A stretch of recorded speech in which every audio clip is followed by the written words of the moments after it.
นายกฤษคงเมืองรองผู้ว่าราชการจังหวัดเพชรบูรณ์ให้เกียรติเดินทางมาเป็นประธานในพิธีปล่อยพันธุ์สัตว์น้ำปลาตะเพียนขาวจำนวน 100,000 ตัวเพื่อถวายเป็นพระราชกุศลแด่พระบาทสมเด็จพระปรมินทรมหาภูมิพลอดุลยเดชโดยมีนายชาญชัยสอนศรีวิชัยนายอำเภอเมืองเพชรบูรณ์กล่าวต้อนรับพร้อมทั้งนายประทินนาคสำราญนายกองค์การบริหารส่วนตำบลสะเดียงนางศศิวิมลเปาลิวัฒน์ประมงจังหวัดเพชรบูรณ์นายเมธาคชาพิชาติผู้อำนวยการศูนย์วิจัยและพัฒนาการเพาะเลี้ยงสัตว์น้ำจืดเพชรบูรณ์ร่วมด้วยข้าราชการกำนันผู้ใหญ่บ้านพ่อค้าประชาชนและสื่อมวลชนจำนวนมากณบริเวณแหล่งน้ำสาธารณะหนองนายั้งหมู่ที่ 2ตำบลสะเดียงอำเภอเมืองจังหวัดเพชรบูรณ์วัตถุประสงค์ในการจัดงานพิธีปล่อยพันธุ์สัตว์น้ำในครั้งนี้เพื่อเป็นการสำนึกในพระมหากรุณาธิคุณถวายเป็นพระราชกุศลแด่พระบาทสมเด็จพระปรมินทรมหาภูมิพลอดุลยเดชในครั้งนี้ด้วยพระบาทสมเด็จพระปรมินทรมหาภูมิพลอดุลยเดชทรงมีพระมหากรุณาธิคุณในด้านการประมงอย่างหาที่สุดไม่ได้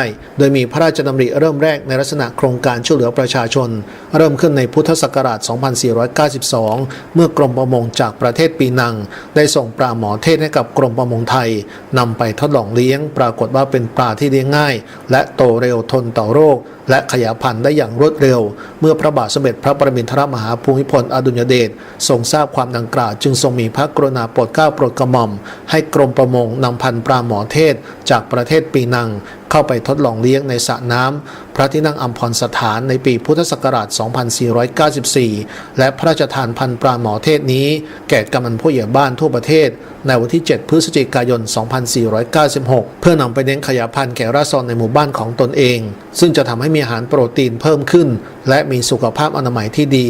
นับแต่นั้นมาปลาหมอเทศได้กลายเป็นปลาที่ชาวบ้านคนไทยรู้จักคุ้นเคยและด้วยพระปรีชาสามารถของพระองค์ที่มองการไกลในการใช้การประมงมาเป็นสิ่งเชื่อมความสัมพันธ์ทางการทูตระหว่างประเทศญี่ปุ่นเมื่อพระองค์ทรงชวนกษัตริย์แห่งประเทศญี่ปุ่นไปชมปลาจากจุดเริ่มต้นแห่งความสัมพันธ์อันดียิ่งเมื่อครั้งนั้นทำให้เมื่อวันที่ 25 มีนาคม